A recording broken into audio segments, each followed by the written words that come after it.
Hello mga kabady, magandang araw sa inyong lahat. Welcome back again to my channel. So sa mga kabady ko dyan na bago pa lang sa akin channel ay pakihit na yung subscribe button at notification bell for more updates sa aking mga videos. So for today's video mga kabady ay magtanim tayo ng palay. So ito na, binunot na yung palay natin mga kabady nung pinunla no, ng mga 3 weeks ago ito mga kabady. So yan, sinimulan na nila. So ganito sila mga kabady no. Ang style nito sa amin mga kabady ay dama-dama ang kanilang pagtanim ng palay. So gamit yung suklay ay yung may badless. Ayan, badless. One way badless sa vertical at one way badless din sa horizontal. At sa gitna nila tatamnan mga kabady. Ang bayad nga pala dito mga kabady ay nasa 10,500 per hectare. So yun, sila mga kabady no, sila yung palaging nating contractor dito sa amin. So makita nyo mamaya mga kabady kung paano ito itanim mga kabady no. Sa dama-dama na style. So yan mga kabady, may kasama tayo dito si Buyax.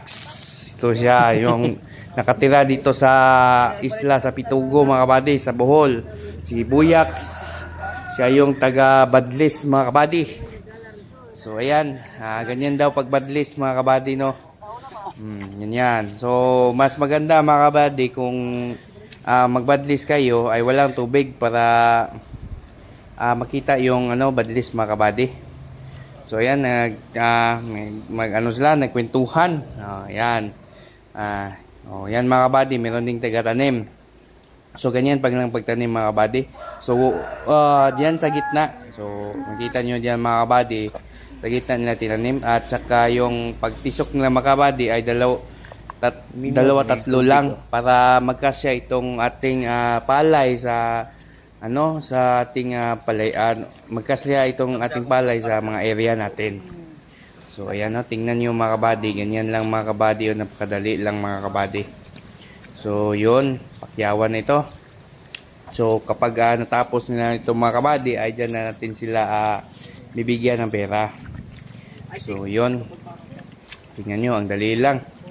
Ang dali lang magtanim ng palay mga kabady. Pero worth it naman ito mga kabady kasi ito talaga yung hanap buhay dito sa amin sa bukid. So ganito talaga mga kabady. So medyo mahirap ito mga kabady. Madali lang tingnan pero mahirap ito gawin. Nakakangalay ng likod kasi maghapon kang nakayoko dyan sa balay at init. Saka yan, gutom din. Yan, kailangan talaga na yung mga kabady, alagaan natin sila. So yan mga kabady tingnan nyo mga kabady. At saka mga kabady, huwag nyo rin kalimutan dito mga kabady na mayroong kuhol. So expected na yan na may kuhol mga kabady, kung kaya't ay before ito tamnan mga kabady ay recommend ko na mag-spray kayo ng pang patay ng kuhol para hindi sila mapinsala sa nitong yung palay natin. Kawawa yung palay natin, maubos lang mga kabady at ang mahal pa ng pasahod natin nila dito. So kinakailangan na mag-spray kayo ng kuhol bago bago tamnan. So, ang style nga pala diyan mga kabady, natalakay ko na yan sa last video ko na yung pag-spray diyan mga kabady ay dapat ay walang nakadaloy na tubig na paalis sa inyong luwang para yung medisina ay nandyan pa rin sa luwang mga kabady no. So, ganito lang mga kabady. Ayan. Yan nyo, ganyan lang yung ginawa ni Manong. Ganyan lang ang paggawa sa dama-dama na sinabi ko kanina. Una ay horizontal nyo. Suklayin, pagkatapos ay vertical. At dyan sa gitna mga kabady, dyan yung atam ng balay. So yan yung mga kabady no. So yan, madali lang.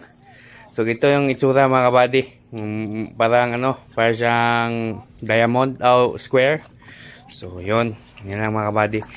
Mas ang kagandahan nito mga kabady kapag ganitong style sa pagtanim mga kabady ay pwede kang magamit ng weeder.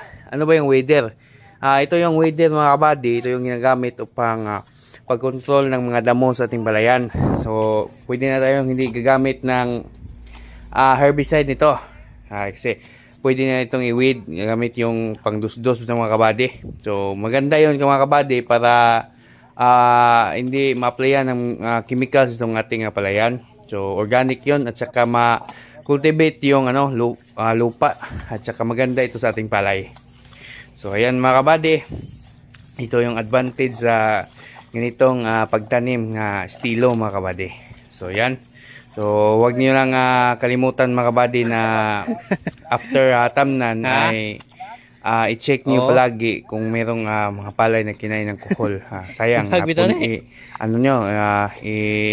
tamnan niyo ulit kapag mayroong kinain ng kuhol. So in this case mga kabady, hindi namin ito na isprehan nung pagkatapos namin limpyuhin. So dito na lang namin isprehan ng pangpatay sa kuhol. Basta kay lagyan ng tubig at saka nyo isprehan.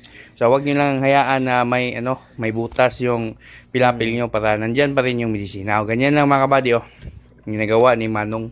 So inisprehan na yung palayan pangkontrol sa mga mga kuhol, kasi itong kuhol talaga mga kabady ay ito yung pinakaunang kontra sa ating rice farmer. Kaya kinailangan natin itong i-control.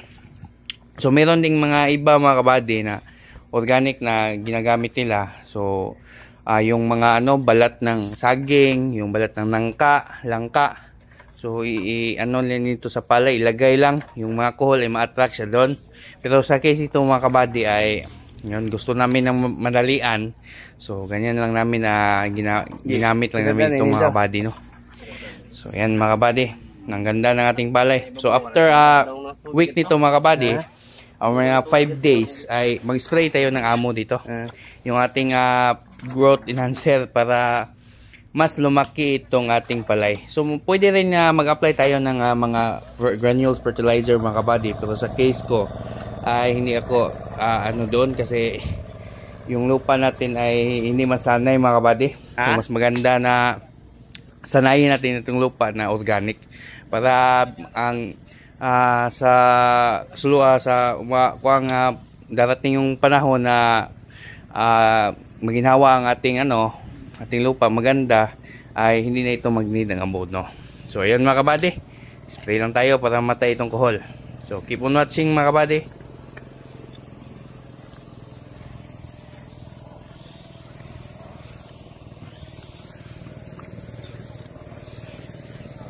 Charog yun, tikungkong yung kula.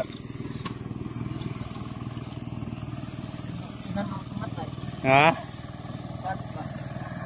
Di ka na mamatay? Buang.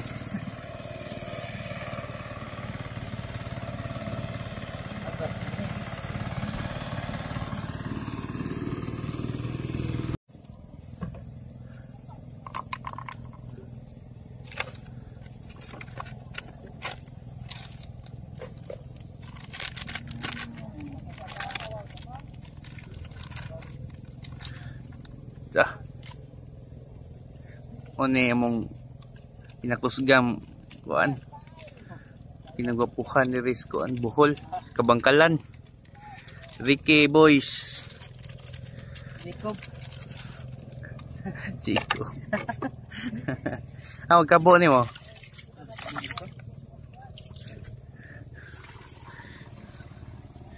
Jacob Serrano. Nagdaghag so nang hit na. Amora mahiro tong. Amora ba? Pinagbaho ang buang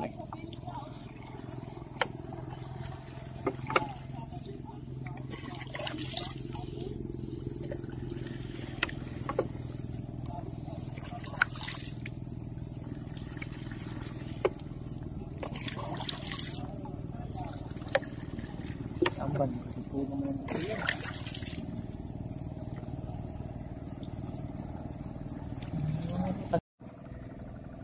Unit na Leo. Di sa itong kato. Gaan ang puna. Ganang ko itong na-sin kay baway, mabaylo man. Kini-kini, perimeter din eh. Oo, anak ra. Kulim itong ibal. Kamot, nagato, nabilang kata. Pila ng timbasakan? Kanang sprayera. Bayan. So ganun lang paglagay ng medisina mga kabady doon sa kohol. So ano lang yun ng isang sachet, gamit yung isang sachet na para sa kohol at ilagay mo, lagyan ng tubig. At good for isang tangke yun. Buwan na init. So yan mga kabady, no, ito yung topic natin. So salamat sa inyo, sa mga bagong subscribers yun yan. Ay buhang salamat sa inyo, sa aking mga silent viewers. Ay please subscribe to my channel. And keep on watching. So ingat kayo palagi mga kabady kasi ulan na ngayon panahon, darating na December, mayroong mga bagyo at landslide. So ingat kayo sa inyong buhay dyan mga kabady. So stay safe, ingat, bye bye, see you in the next video. I love you all.